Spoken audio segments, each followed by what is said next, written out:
Good evening, my friends, and welcome to the next episode of Wind Waker.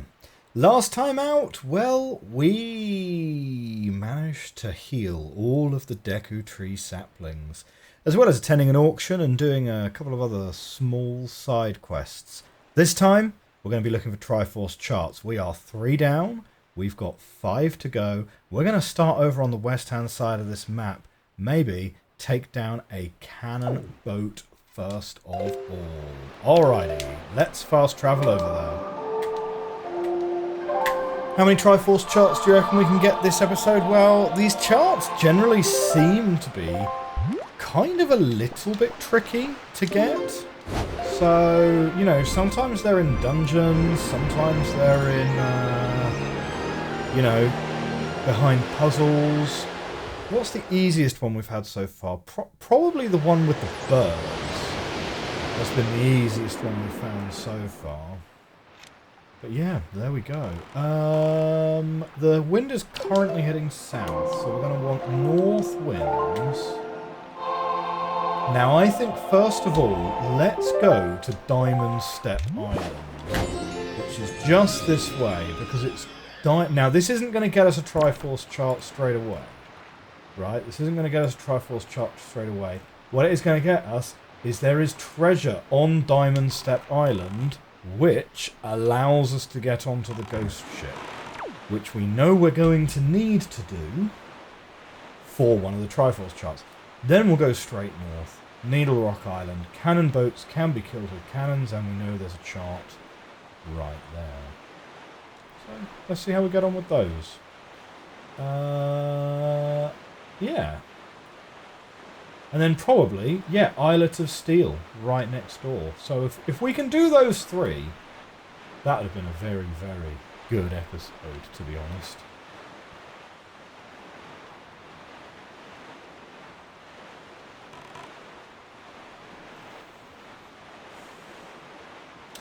So I wonder what the treasure on Diamond Steppe Island is. And I wonder where it will be hidden. Is it going to be a little dungeon? These side quest sort of islands, with the exception obviously of Savage Labyrinth, have been quite small little things. Oh! Have we got a big octopus coming our way? Yeah, we do. Alright, give me some of that octopus. Give me some of that octopus treasure.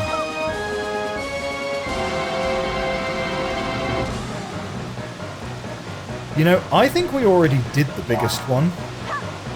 Like, do you remember the one we did, like, way back in, like, I don't know, it was like episode 14 or something. That seemed to have just, like, dozens and dozens of eyes, didn't it?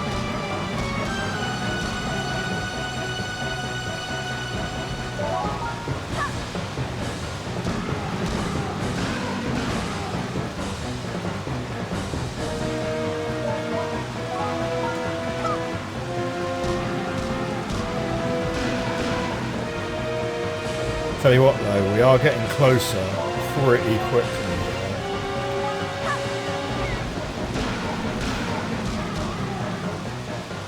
There's at least 2 eyes which are still going. Nice.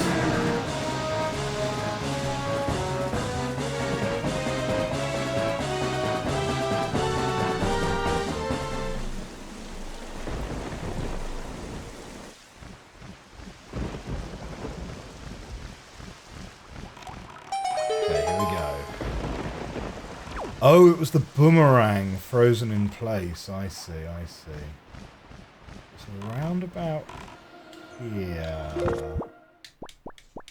Let's see what we're going to get.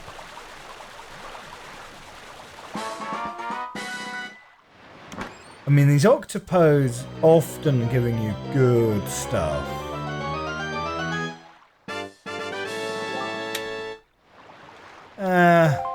It's not so bad, because we at least don't have a totally full wallet right now. But yeah, 100 rupees is not super duper the vibe. But that's okay.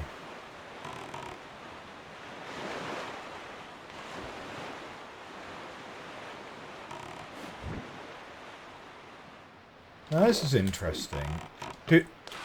Can I stand on the boat and hook shot? Is that something I'm able to do?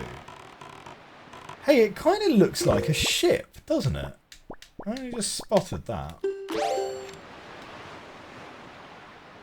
It looks like you definitely can do this from the boat. So that's very handy. That's probably also how we're getting into the thingamawhat's-it one. Islet of Steel. Because we looked at that and we were like, what? How are you getting in here?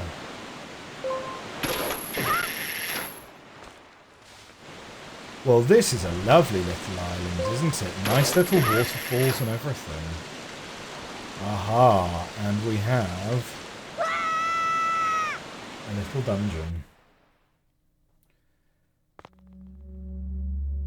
Well, I wasn't expecting this. Oh, wow, it's an actual dungeon with, like, fast travel and everything. So, we might be doing, like, actual dungeon crawling. Are we? We climb up here? No. Okay, we just go in the pot?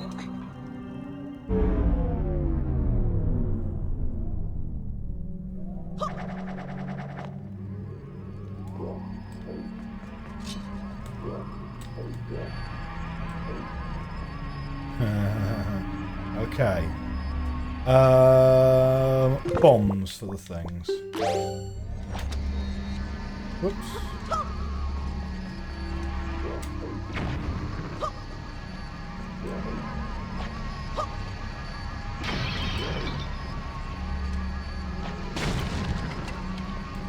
Okay, drop you there. Oh no! Oh, it's one of those! Oh!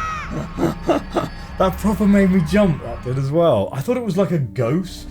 Didn't realise it was going to be like one of the evil hands. Okay, right, back to the start.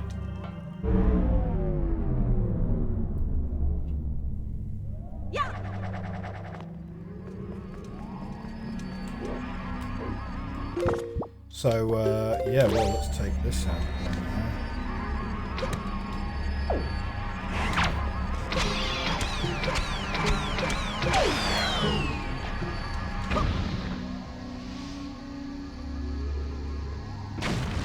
So, is it like a pot fast travel maze, do you think?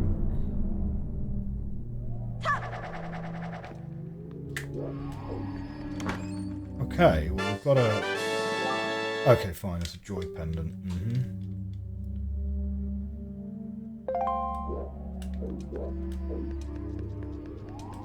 Not necessarily exactly what we were hoping for, but we can jump down here straight up. So...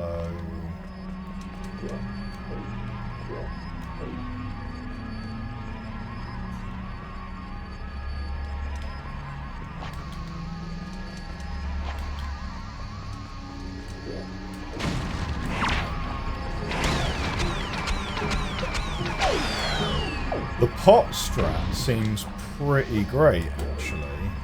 So you hold a pot, and then... Oh no, they seem to grab pots preferentially. Because it reminded me a little bit of Medley, and how when we were holding Medley, they would...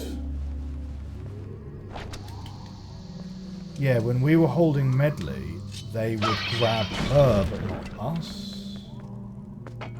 Alright, so we're trying the right-hand pot in here.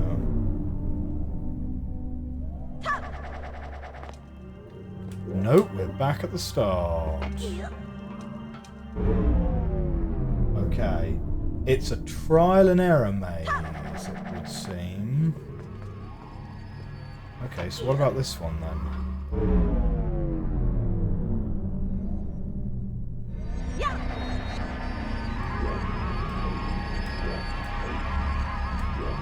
No, well that was the right-hand one from there. Okay, so let's try this one then. Not that they're not necessarily... Yeah, this is back at the start.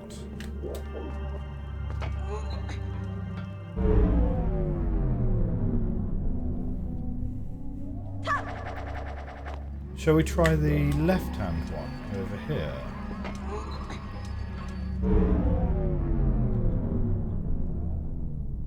No, it's just going to take us straight back. So... yeah, I think these hands might be least favourite enemy. Do you think? I don't like them. They stress me out. They're so quick. They're so quick, and your penalty for getting got by them is actually way worse than just, like, losing some health and whatever. Okay, so let's try this pot next.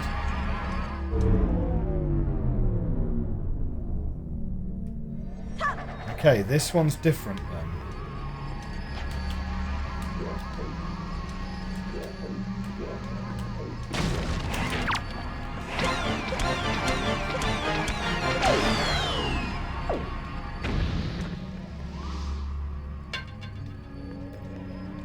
Is there maybe something to do with lighting these? No.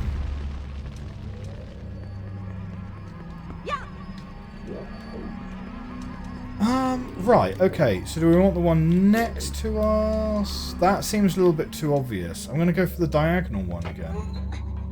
Right? Well, that looks promising.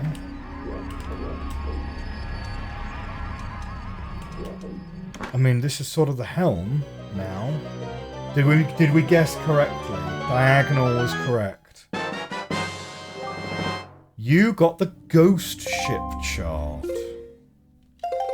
We got the ghost ship chart.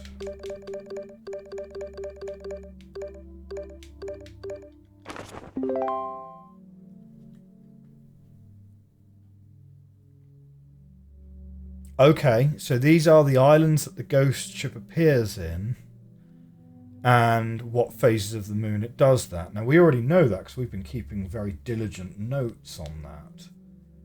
But the chart is what enables you to get into the ghost ship, is it?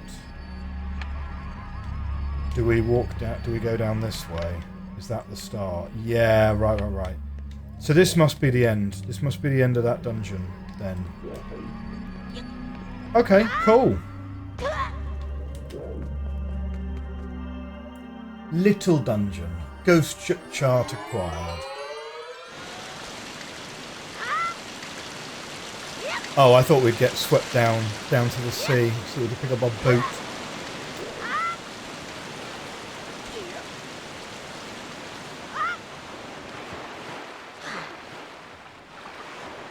Okay, Wind Waker's out. We are heading north.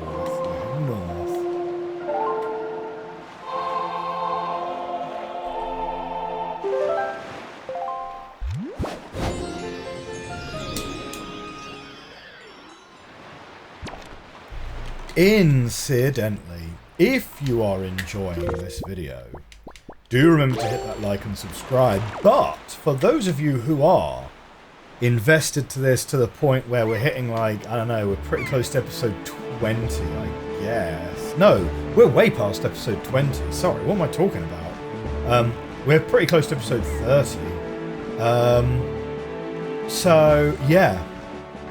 Big announcement. We have channel memberships now. Yeah, we have channel memberships now. Which means that if you are really interested in seeing your name in the credits of these videos, as well as having access to the latest episodes up to a week early, then consider supporting the channel with a membership. Okie dokie. So I guess we do this stuff, yeah? Bonk, bonk, bonk. Right, so there's a Triforce chart straight in here. Okay. What is that thing that's yelling at me going, whoa? That surprised me. What, we're back here? To the living, light the 6 torches and dive down to the sea floor. Guide the lost spirit of the boat that forever wanders in darkness. Do you know what? I've just remembered, right, from the incredible chart, this dungeon is not where the Triforce chart is. We're supposed to be, like, destroying a cannon boat or something. Guide the lost spirit of the boat that forever wanders in darkness.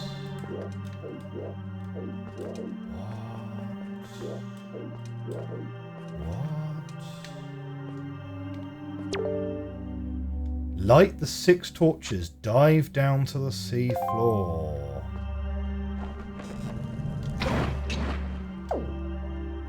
Okay. Torch number 1 lit. Oh. I think I kind of see it. Uh-huh.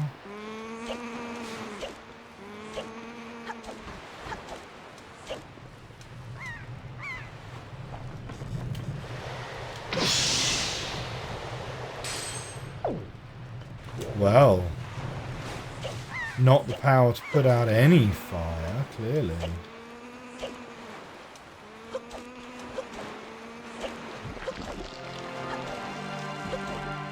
No, we're going to ignore that.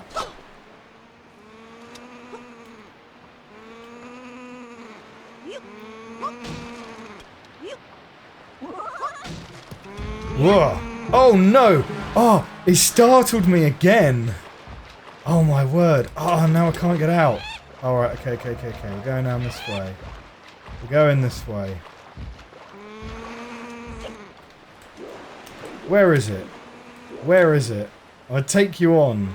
I'm gonna take you on, you stupid bird, wherever you are. Oh, there he is.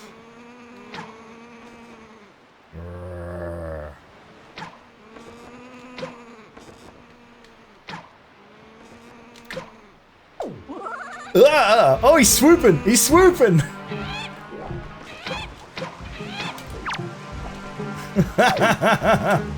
Oh, man.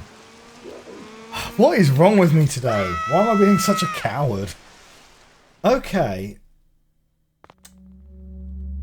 Okay, well, it can't be what I thought, because this thing literally unlit itself. Okay, so we've got another... We've got one through there, so we can get that. Oh, okay. It's like an observation puzzle. Right, you just got to be a little bit more observant than I was being.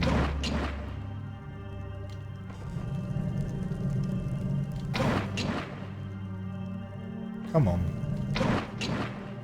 That's it. Yeah, that's got to be it. Right. Okay, then we've got one up here.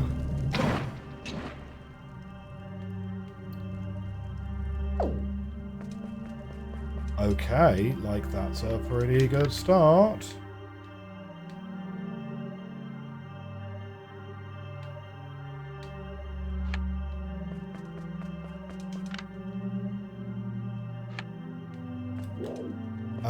Oh, can we hook shot anywhere?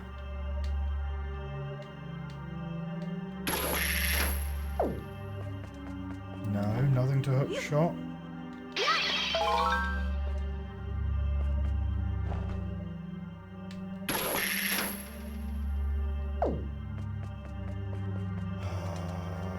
Oh, I see one over there.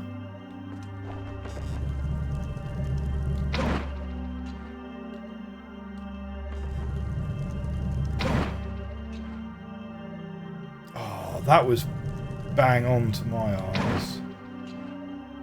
There's a little sort of curve to the arrow, isn't it? There we go, got it. Okay, there's one more then.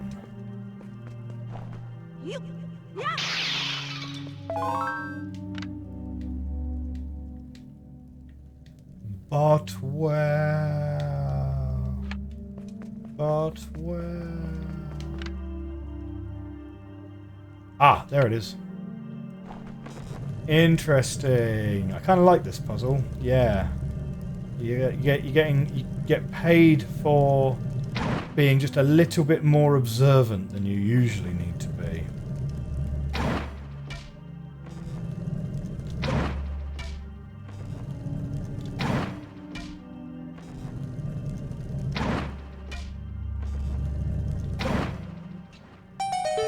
Nice.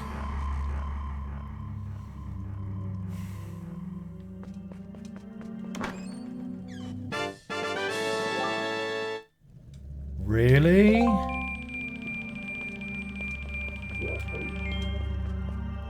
Wait, what?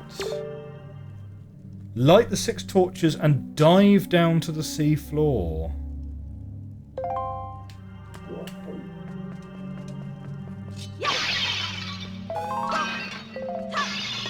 Yeah, I could do with more arrows, to be honest.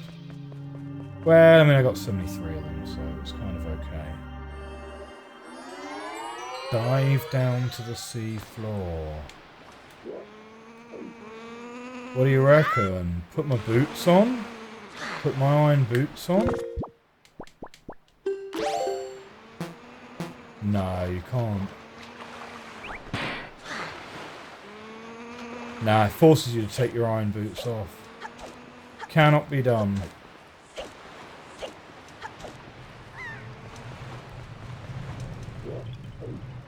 So what's up with this then?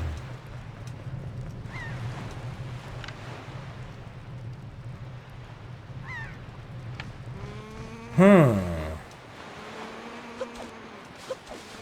Okay. Well, this mystery is not something we absolutely need to solve, because according to the incredible chart, the thing's on a cannon boat anyway. Are these cannon boats over here? They look a bit like it, don't they?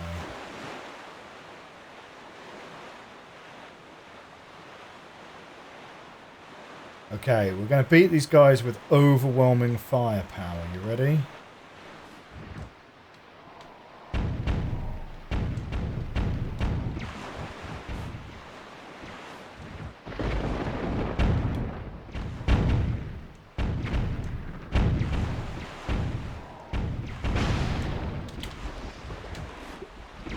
Okay, good.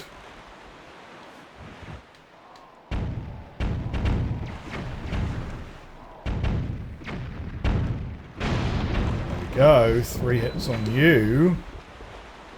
But what do you reckon that the treasure chart's going to be in the gold one, huh?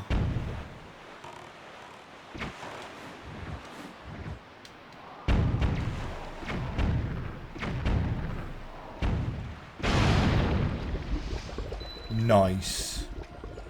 That's got to be the Triforce chart, right? Gotta be, gotta be.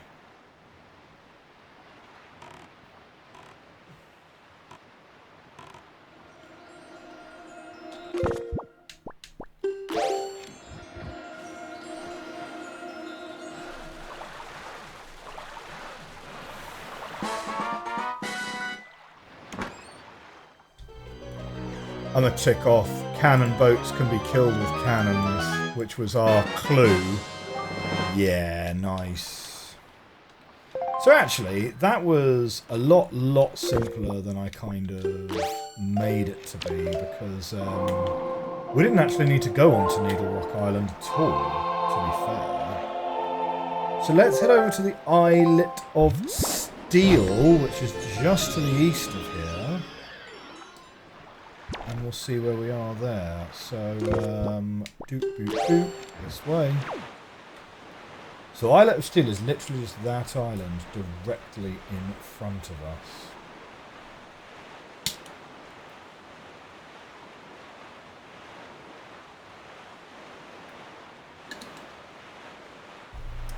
Now that will leave then. So after Islet of Steel, it'll leave Private Oasis. Hang on, what was it? We've done 3. Well, now we've done 4. So we've got Islet of Steel, Private Oasis, Overlook Island, and the Ghost Ship.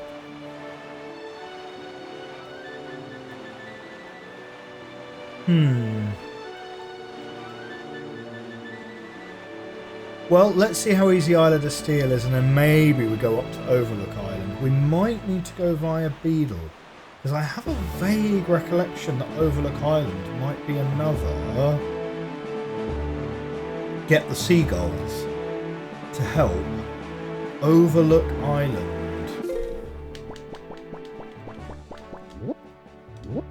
Oh no, maybe not. Maybe not. No, I might be thinking of... Ah, yeah, no, I'm thinking of 7-Star Isles. Yeah, which were like small, skinny islands. Right.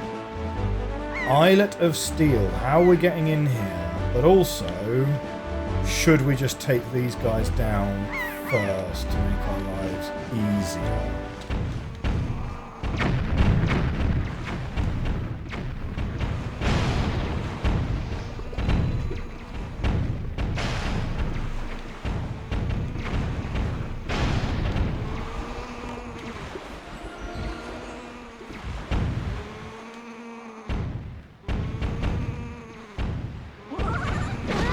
Oh, what? And we got birds coming at us. Oh, mate. Oh, no, but the birds are not immune to explosives. That's handy to know.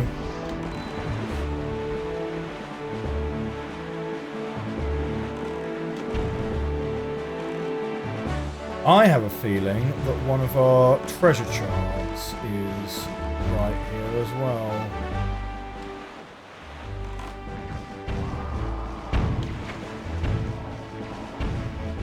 These guys are actually a lot bigger than we are, aren't they? Ooh! Oh, look!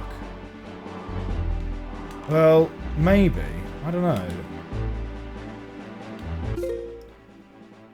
So, we've not picked up anything yet. So let me have a look in the charts. Treasure charts, treasure charts.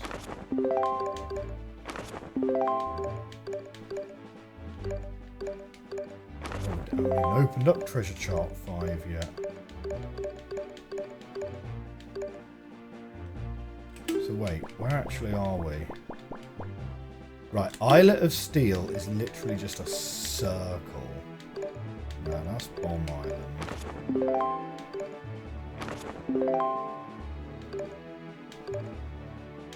That's Mother and Child. Yeah, there we go. So it's over here-ish.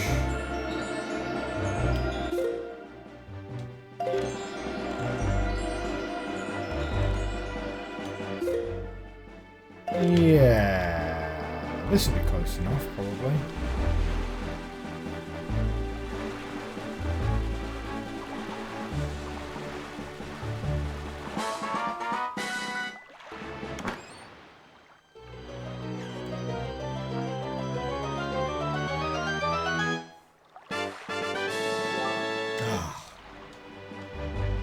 It's the worst possible prize, isn't it?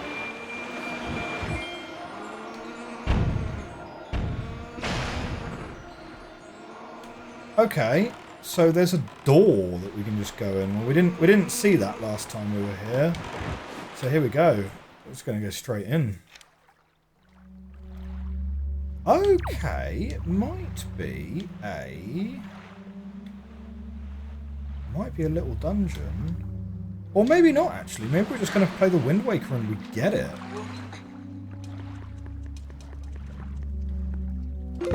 Okay, this might be a lot easier than I thought.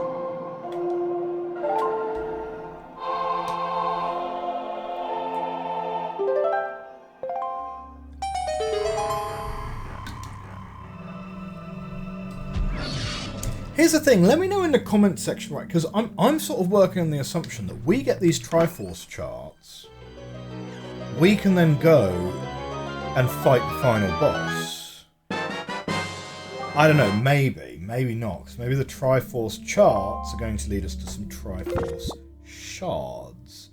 But, you know, who can really say on that front, right, because...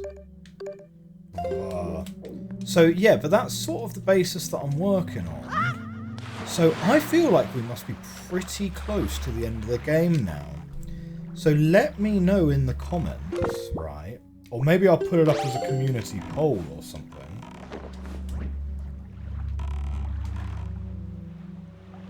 We could go and finish the game. Or we could go and just, like, potter about and side quest some more. I think I'm kind of ready to finish the game. You know what I mean? Like, I think we certainly could do more side quests. But, I think also it doesn't feel a million miles away from about the right time to finish the game. I don't know. What do you guys think?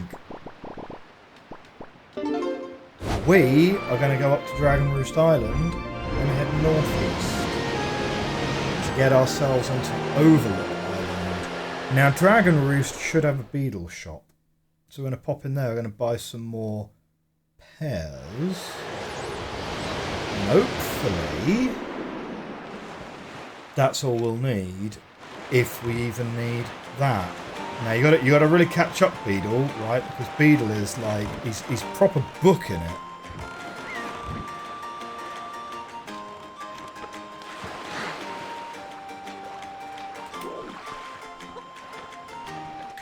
Now, I tell you what, right? Like, back in the day, like there's a lot of content this game as well.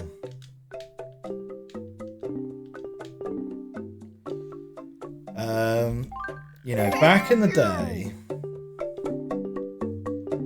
you really did get your money's worth on a game. On the other hand, though, it's kind of important to remember that even if you were paying £40 for a game, I'm going to go get the 30 points, whatever that gives me. If you paid £40 for a game 20 years ago, that was a lot of money back in those days. You've earned a silver membership, a luxurious gift to all of our silver members. It's the least we could do. I'll send it to you shortly. It should be arriving at a post box near you any day. Promise me you'll wait anxiously for it. Next, try to earn our gold membership. Okay, well, how much does gold membership cost then? You have 31 points. What you want to do is try to save up 60 points to earn gold. It's definitely not necessary, because we've already got like way more stuff than we probably need. But nice. Is that post box jittering yet? No. No, we do not. We do not have post for us just yet.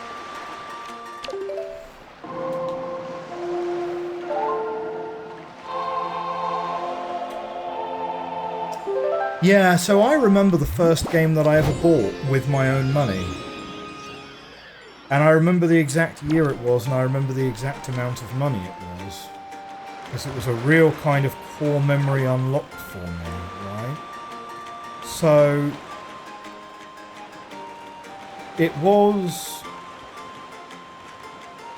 must have been the middle of... well, do you know what? Okay, I don't actually know exactly what year it was, because these games sometimes do funny things with their years. The game in question was Formula 197 for the PlayStation 1, right? Which, if I go and look for... when was that release date?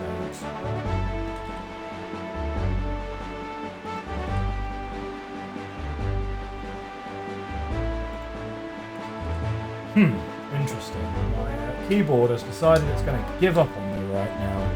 Come on. Formula 1, 97. Game. Release date. When was it released?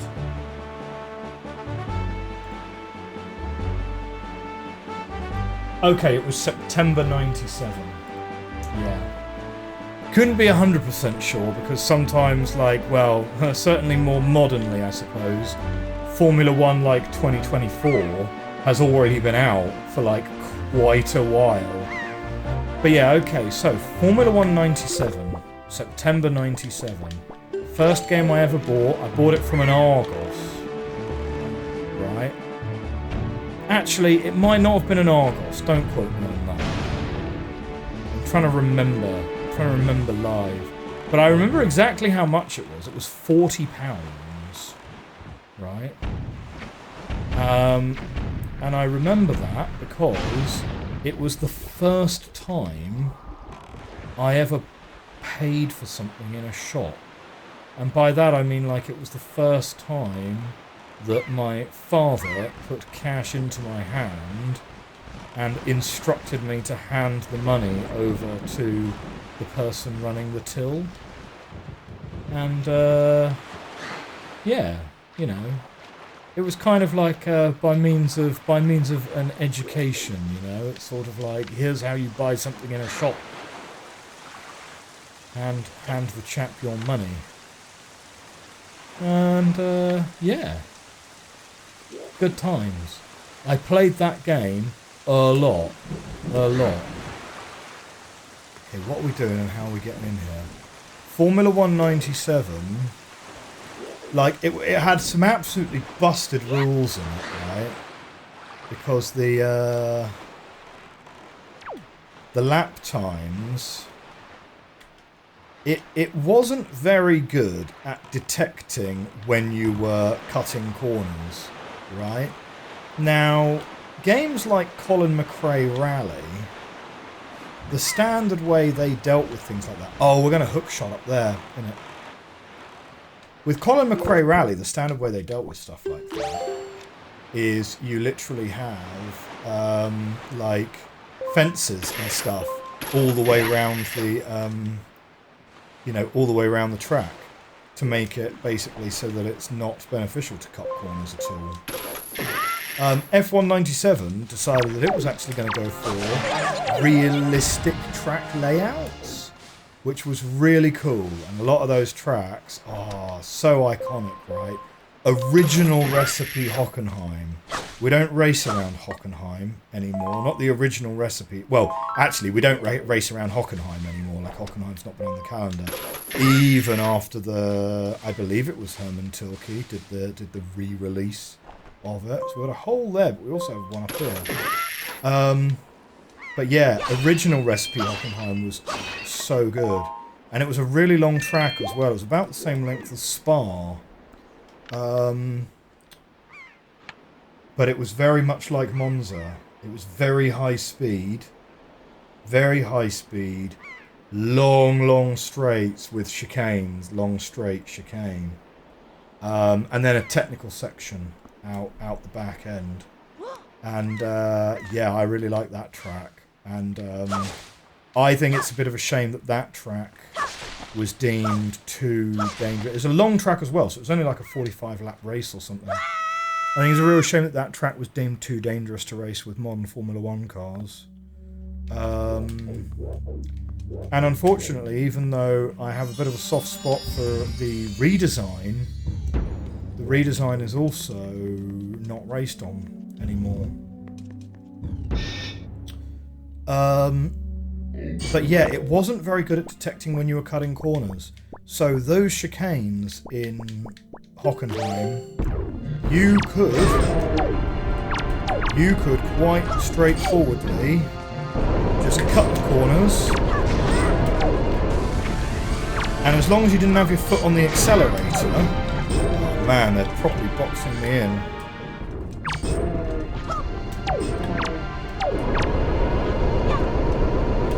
There we go.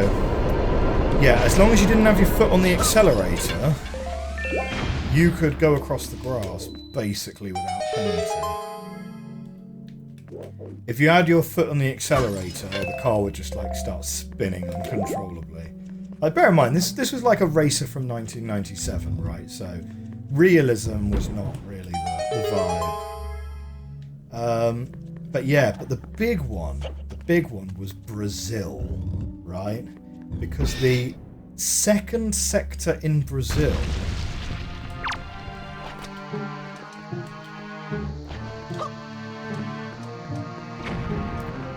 hang on a second, let's deal with this guy.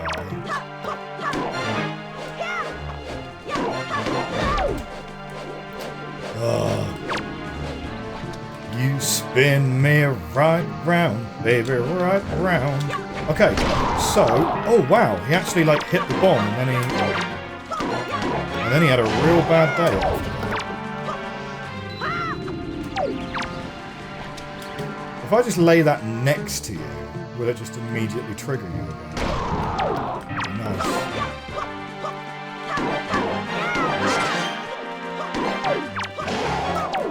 Yeah, so the Brazil, Sector 2, all the way from turn 5, let's say, all the way through to turn 11, the one where Lewis Hamilton famously overtook Timo Glock on the final lap in 2008, you could basically make a beeline just straight cross-country across the whole thing. So you could do, no joke,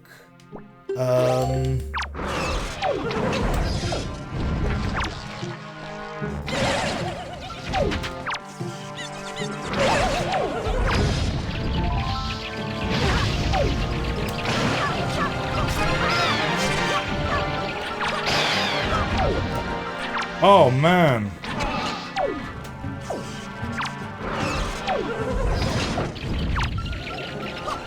Oh, we're doing lots of these guys now, are we? Come on, then.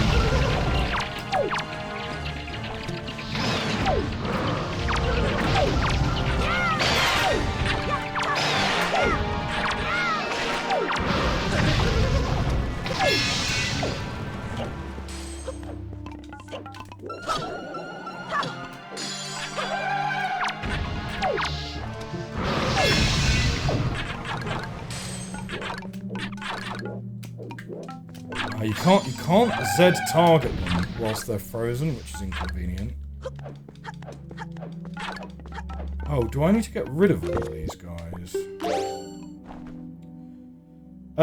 Yeah, so you could basically get a 45-second lap. Something absurd like that.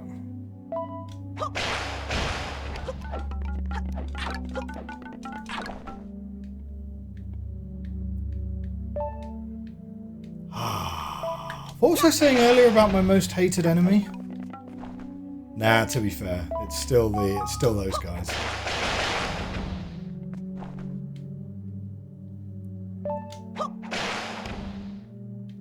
That's got to be it, right? Okay, nice. But yeah, now I did buy another Formula 1 game fairly recently. I think it was like 21, 22, I don't know. And I do have myself a steering wheel over there in the corner. Not like a big sim thing, just like a pretty budget-friendly steering wheel. Let's call it.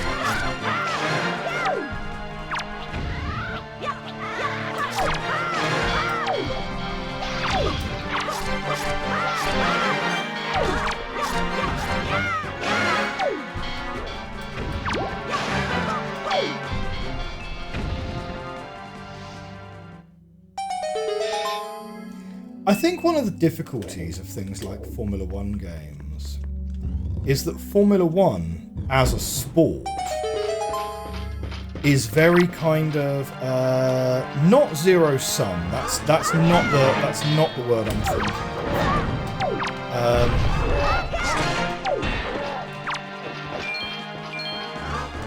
What is the word I'm thinking of? It's like a race in Formula 1. Certainly, at least in terms of your average video game experience, is very much based on minimizing the number of mistakes you make rather than really pumping in brilliant laps. You know what I mean? So, I always found with Formula 1 games that there was this like thing about like, well, how do you make the game fun, right? Because you have to acknowledge the fact that over a 70-lap race or whatever, average players are going to be making mistakes all the time, and if they are actually playing against cars that are the same pace as them, then you're never going to catch them up. Do you know what I mean? It's like, if I want to be competitive over a race distance, but I stack the car off the course once every 10 laps, then over the course of a, 50-lap race, if I go off the track 5 times because I make a mistake, because I'm not actually a Formula 1 driver, right, and I make mistakes whilst driving, it means that you actually have around about 30 to 45 seconds that you're going to need to make up if you lose... Well, if you lose 5 or 10 seconds, let's say you lose 5 seconds every time you go off 5 times, there's 25 seconds you have to make up. And so that means that, like, over the course of the race, to be competitive with someone that you're racing against, you broadly speaking have to be, half a second a lap faster, right? Just to make up the times you just stack it and go off the track, assuming you lose 5 seconds each time. Now, if you're half a second a lap faster than everyone else, your experience of playing those games is you get in ahead, then you make a mistake and they catch up with you. So I always find, like, the difficulty curving quite challenging in those kind of games, because do you want the AI to be driving as well as it will drive when you're having a good day or when you're having an average day? And I suppose that's sort of the nature of racing sims, and you get into discussions about, like, whether rubber banding is a good thing or a bad thing. Like, do you want... I think rubber banding makes a lot of sense in a lot of circumstances. Rubber banding is when you... cars behind you go slightly faster than they usually would, and cars ahead of you slightly less. And it just keeps the field together. Because it means that if you make mistakes, you can then catch up to the people who've now got ahead of you. But it also means that you can't just drive off into the distance because they will catch you up a little bit. And I think that makes a lot of sense, but a lot of sim racing purists will just hate rubber banding and do not like it at all. We're parked over this side. Oh no, there's King of Red Lions right here. Well, let's have a look at our chart, shall we? Oh, our chart now tells us where the ghost ship is. That's really handy, actually. So that's great. But let's have a look at our charts. We are missing now, well, not very many Triforce charts at all. Whoops, wrong control. So, if we go and have a look at that incredible chart again, we've got 2 charts left. The Private Oasis and the Ghost Ship. The Private Oasis and the Ghost Ship. Tingle's chart, yeah, it doesn't actually have much else for us in there. Well, my friends, I hope you've enjoyed this episode of Zelda Wind Waker. We've got 2 Triforce charts left to find. Join us next time. Please hit that like button, hit that subscribe button, and if you're already subscribed, if you wish to support the channel further, you can join as a member, or you can also offer a super thanks. For now, though, have a great rest of the day. Have a great week. I will see you soon. Bye for now.